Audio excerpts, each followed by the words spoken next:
Namaste friends, Sarvesham Swagatam. Today, 5th shloka of Shri Shakambhari Kavacham. ओष्ठौ पातु महाकाली महालक्ष्मी च मे मुखं महासरस्वती जिह्वां पातु चामुण्डा अवतु मे रदाम्.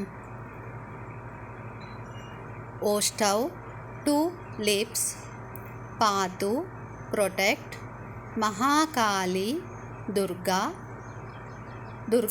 Rupa, Mahalakshmi goddess of wealth, Cha and May my Mukham face, Mahasaraswati goddess of knowledge, Jivha tongue, Chamunda goddess who killed Chanda Munda demons, Avatu take care, Radam teeth.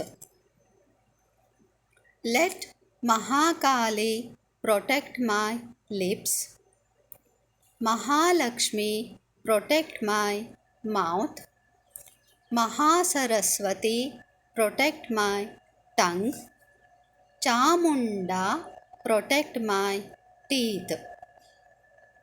ಮಹಾಕಾಳಿಯು ನನ್ನ ತುಟಿಗಳನ್ನು ರಕ್ಷಿಸಲಿ, ಮಹಾಲಕ್ಷ್ಮಿಯು ನನ್ನ ಬಾಯಿಯನ್ನು ರಕ್ಷಿಸಲಿ, ಮಹಾಸರಸ್ವತಿಯು ನನ್ನ ನಾಲಿಗೆಯನ್ನು ರಕ್ಷಿಸಲಿ, ಚಾಮುಂಡಿಯು ನನ್ನ ಹಲ್ಲುಗಳನ್ನು ರಕ್ಷಿಸಲಿ.